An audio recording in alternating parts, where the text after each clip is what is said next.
देखिए, दुनिया हमेशा तब बदलती है जब कोई बड़ी जंग खत्म होती है। ऐसा पीछे भी सही रहा है। वर्ल्ड वार 1 और वर्ल्ड वार 2 ने उस दुनिया को बनाया था जिसे हम आज तक जीते हुए आ रहे थे।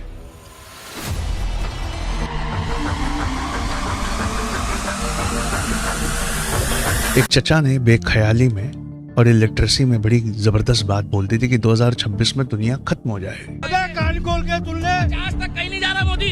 अबे 26 में तो दुनिया खत्म है। हाँ। वॉरेन बफे, जिनका काम है दिन में रोज 300 पेजेस पढ़ना, अपने इन्वेस्टमेंट एडवाइसेस के लिए पूरी दुनिया में जाने जाते हैं, उन्होंने भी 2022 से हर शेयर बेचकर उसके पैसों पर बैठ गए और वो दोबारा इन्वेस्ट करने के लिए कह रहे थे कि 2026 में दुनिया खत्म हो जाएगी, उसके बाद मैं इन्वेस्ट करूंगा। अब ये दो अलग अलग बातें, ऐसा लगता होगा कि इनमें कोई ताल्लुक नहीं है, लेकिन रख कर देखिए तो जिस ट्रेडिशनल सेंस में, जिस रिवायती दुनिया को हम आज तक जानते हैं, उस दुनिया का 2026 में अंत होता है और वो ईरान, इजराइल और यूएसए वार से ही खत्म होता है। अब जो दुनिया शुरू हो रही है उसके तकाजे अलग होंगे, उसकी एजुकेशन अलग होगी, उसके करियर्स अलग होंगे। उसको समझने के लिए हम आपको एक गहराई भरा एनालिसिस दिखाने जा रहे हैं। दुनिया की हर रिपोर्ट, हर किताब, हर बेहतरीन पीस ऑफ लिटरेचर, हर ओपिनियन, हर एडिटोरियल हमने एक जगह इकट्ठा किया है ताकि हम अपने स्टूडेंट्स को, जो फ्यूचरिस्टिक एजुकेशन के बदलते स्वरूप के चलते हमारे पास अपना वही पुराना सिलेबस लेकिन नए रंग में समझने आते हैं, हम उनकी मदद कर सकें।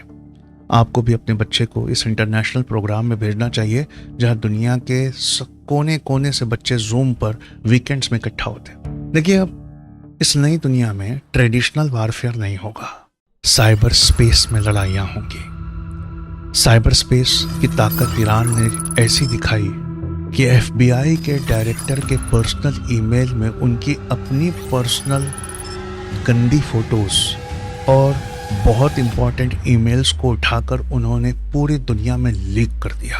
लड़ाइयाँ अब इलेक्ट्रोमैग्नेटिक स्पेक्ट्रम और सिग्नल स्पेस में होंगी।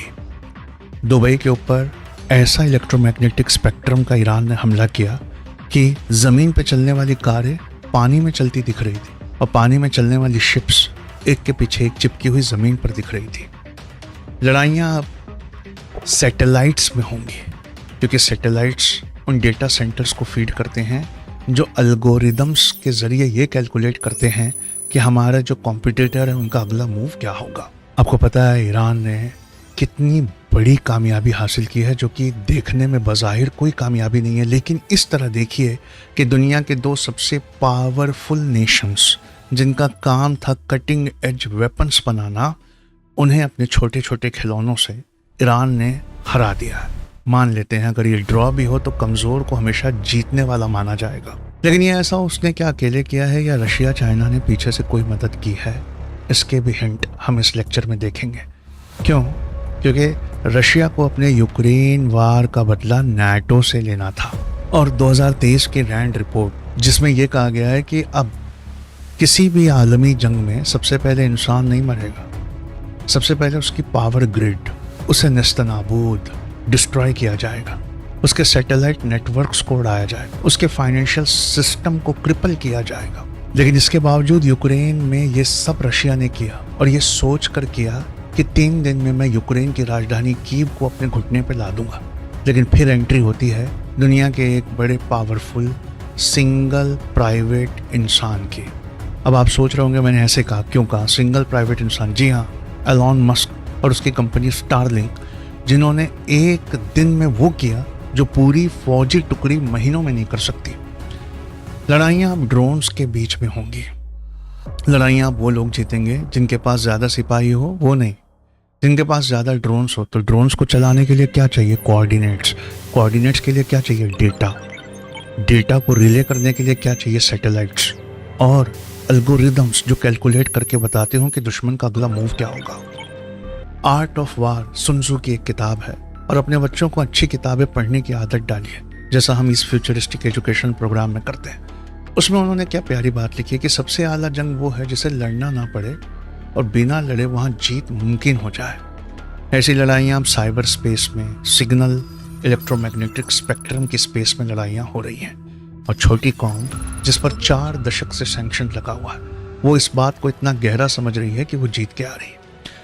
फॉरेन अफेयर्स जून 2024 में पॉल शार की एक रिपोर्ट है जो बहुत सुनने लायक है कि अब इस जंग के बाद जो भी जंग अगली होगी, उन्होंने 2024 में लिखा था, सोचिए 26 के बारे में, उसमें अब दुनिया ऐसे हथियार बनाएंगे जो बगैर पूछे मार सकते हैं। इन्हें ऑटोनॉमस वेपन सिस्टम कहा जाए, यानी वो हथियार जो खुद फैसला करे किसे मारना है। अब ये किसी मूवी या साइंस फिक्शन में नहीं है। इजराइल के पास हैरोप ड्रोन है, टर्की के पास कारगुल ड्रोन है, रशिया के पास लैंडसेट ड्रोन है।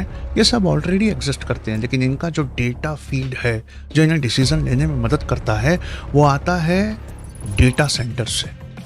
इसलिए सबसे पहले डेटा सेंटर्स और रियल टाइम स्कैन को उड़ाया जाएगा, जो ईरान ने बखूबी इस युद्ध में किया। एआई मारेगा खुद कैलकुलेट करके। तारीख में पहली बार ऐसा होगा कि एक कत्ल होगा जिसका कोई मुजरिम नहीं होगा। आप किसे जवाबदेह ठहराएंगे? A killing that will have no criminal। आप किस पर आवाज उठाएंगे? इकोनॉमिस्ट करके एक मैगजीन है, अपने घर में आपको लगाना चाहिए उसको। उन्होंने कहा कि the new space race is actually a military race. Space में जो सैटेलाइट्स हैं वो इन ऑटोमेटेड वेपन सिस्टम की आंखें और कान होंगे। वो फौजों को रियल टाइम डेटा बताती होंगी। दुश्मन का टैंक कहाँ है, उसकी सप्लाई लाइन कहाँ है, उसका कमांड सेंटर कहाँ है। गौसे आजम शेख अब्दुल कादिर जिलानी रहमतुल्लाह अलैह, जो दुनिया के सबसे बड़े सूफियों में जाने जाते हैं, उन्होंने कहा था कि अल्लाह अपने चुनिंदा बंदों को दुनिया एक राई के दाने के बराबर हथेली पर देखने लायक देता है। ये सैटेलाइट्स भी दुनिया की हर उस छुपी हुई जगह को देख सकते हैं। आपको पता है चाइना के पास इस वक्त 350 मिलिट्री सैटेलाइट्स हैं। यूएसए के पास 650 से ज़्यादा है। वो स्पेस से देख सकते हैं। लेकिन आने वाली जंगों में अटैक पहले स्पेस इंफ्रास्ट्रक्चर पे होगा। यानी चाइना वर्सेस यूएसए में सबसे पहले जिन रॉकेट से सैटेलाइट्स लॉन्च की जाती है ना, उन रॉकेट से भेजकर पहले अपने दुश्मन की ये मिलिट्री स्पेस इंफ्रास्ट्रक्चर सैटेलाइट्स को उड़ा दिया जाए, ताकि सामने वाले की फौज पूरी तरह ब्लाइंड हो जाए। ये ब्लाइंड फौजें, कोई भी फौज दुनिया में हो, अगर वो अंधी हो तो वो लड़ नहीं सकती।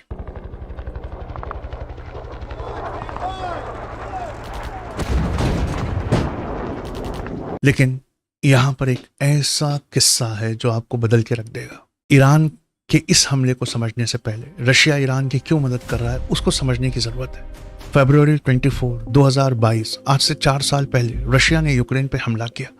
पहले चंद घंटों ने रशिया ने यूक्रेन का पूरा कम्युनिकेशन इंफ्रास्ट्रक्चर तबाह कर दिया। उसके सारे फाइबर ऑप्टिक केबल्स काट दिए, इसके सारे सेल टावर्स को डिस्ट्रॉय कर दिए, उसके सारे गवर्नमेंट कम्युनिकेशन सिस्टम्स को हैक कर दिया।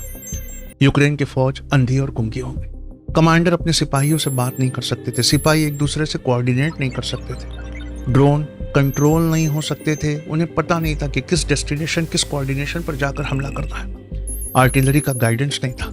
यह वो लम्हा था जब रशिया सोच रहा था कि बस 3 दिन और कीव घुटनों पर गिर जाएगा। लेकिन फिर एक प्राइवेट इंडिविजुअल एलॉन मस्क का एक ट्वीट आया। मिखाइलो फेडोरोव, यूक्रेन के मिनिस्टर फॉर डिजिटल ट्रांसफॉर्मेशन, ने मस्क को डायरेक्टली ट्वीट किया। उन्होंने कहा, हमें स्टारलिंक चाहिए अभी। मस्क ने जवाब दिया, डन। मस्क जो हैं, एलॉन मस्क, ये दुनिया के सबसे ताकतवर, पैसे वाले, टेक्नोलॉजी के सबसे माने हुए इंजीनियर के बावजूद दुनिया के एक सबसे शेड्यूल्ड इंसान है। ये बहुत कनिंग है। इन्होंने कैलकुलेट किया कि अगर मैं यूक्रेन की ताकत बन जाऊं और उससे सब कुछ देखने में मदद करूं, तो ऐसा हो सकता है कि पूरी दुनिया में बिना एडवर्टाइजमेंट किए मेरे स्टारलिंक का नाम हो जाएगा। तो फिर क्या था, अगले 48 घंटों में स्टारलिंक टर्मिनल्स यूक्रेन पहुंचने शुरू हो गए। पहले कार्गो प्लेन से, फिर ट्रकों में भरकर हाथों हाथ पहले 500 टर्मिनल आए, फिर 40,000 टर्मिनल आए, फिर 1 लाख से ज़्यादा टर्मिनल्स आए। और ये सोलर पावर टर्मिनल्स, जो फौजें अंधी थी अब वो देखने लगी, जो फौजें गूंगी थी वो अब बोलने लगी। स्टारलिंक ने क्या किया, आइए इसे 7 तरीकों से समझते हैं।